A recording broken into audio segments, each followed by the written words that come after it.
Пожар легче предупредить, чем потушить. Эта фраза не теряет актуальности, особенно в отношении профилактики пожарной безопасности среди детей. Сегодня у обучающихся Башкирской гимназии имени Муртазы Рахимова побывали в гостях актеры Стерлитамакского государственного театрально-концертного объединения.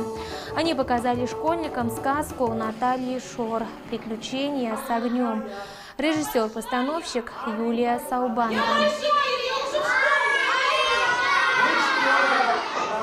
Очень-очень маленькая. Да какая разница, маленькая или большая? Я просто хотела поиграть. Поиграть, понятно вам? Ну, конечно, понятно, но играть со спичками нельзя. Нельзя? Нельзя! А почему? Потому что спички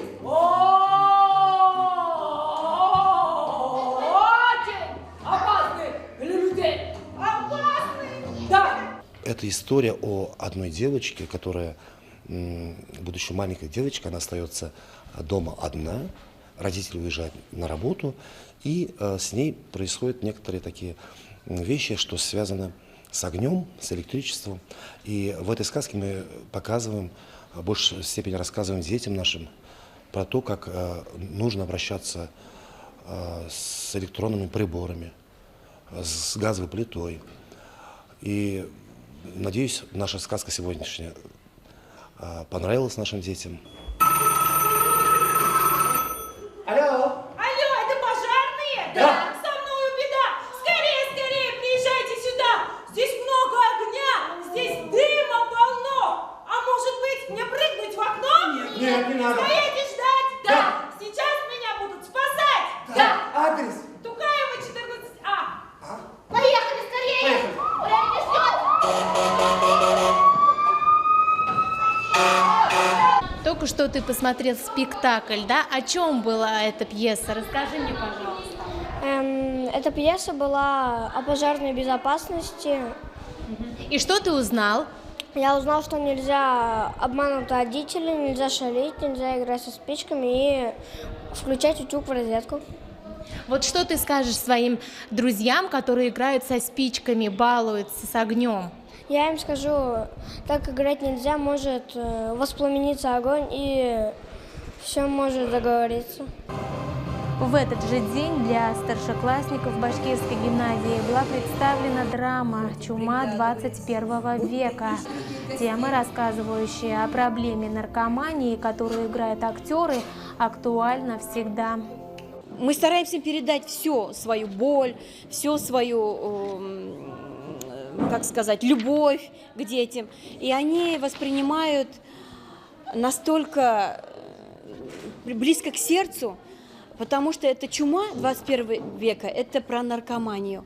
А я играю маму, которая борется против наркомании, сын больной, который наркоман, и как мама страдает, как старается вытащить сына из этой болоты всеми силами, свои здоровье.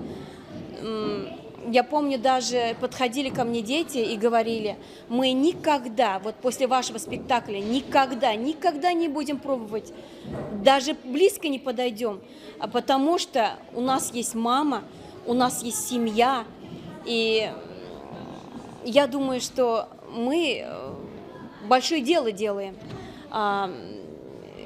Мы стараемся предостеречь детей от этой чумы. Это сейчас очень сложное время. Мы как-то думаем, что вот со всеми происходит, а с нами такое не может случиться. А оказывается, может. Мама также говорит. Я учительница, я все время давала свое знание детям, все время с детьми, с чужими детьми была, работала день и ночь, а про своего ребенка забыла. Я думала, мой ребенок, не будет пробовать, не будет подходить к этой грязи. Но оказывается нет, это со всеми может.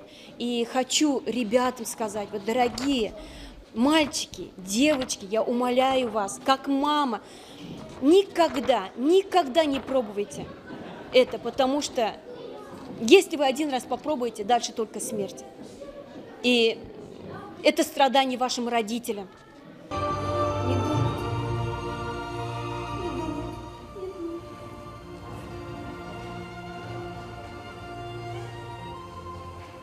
А у нас ведь опять горе Марина. Ромка, что ли? Ромка опять начал. Но вы же его... Вот и полечили, называется. Я еще кредит не закрыла, а он... Это точно уже? Точно. И сколько уже? Я даже не знаю, Мариночка. Я же его руки каждый день проверяла. Чистые были, радовалась. А как-то утром захожу к нему в комнату, а он раскрытый лежит. Хотела его накрыть, а у него на икрах все исколото. Живого места нет. А вы как думаете, давно? Как из больницы вернулись, он не мог. Он же 2 месяца назад ко мне приезжал, нормальный был, нигде ничего. Я специально, когда спал, проверяла. Ну, самый большой 2 месяца, наверное. А толку-то? Ехать опять надо, лечить. Лечить. На что лечить-то? Театральное искусство обладает значительными педагогическими ресурсами художественного развития и воспитания личности. Надеемся, что детям понравились выступления актеров, и они задумаются перед тем, как совершить тот или иной поступок. Что будем делать, Людмила Ивановна? Петь, а у тебя не у кого? Петь, займи деньжат своих друзей, алкашей. Будь паинькой, а Петь. У меня их Нет, Друганов! Прекратите! Издеваться! Смотрите, как вы заговорили, да, Петь? Послушай, Петь, а может быть подеремся? Нет. Его нельзя трогать. А я, да лучше. У него же инсульт, головной Поспорим, Петь. Да я вам отдам. Вставай, Петь. Да с процентами. Отойдите,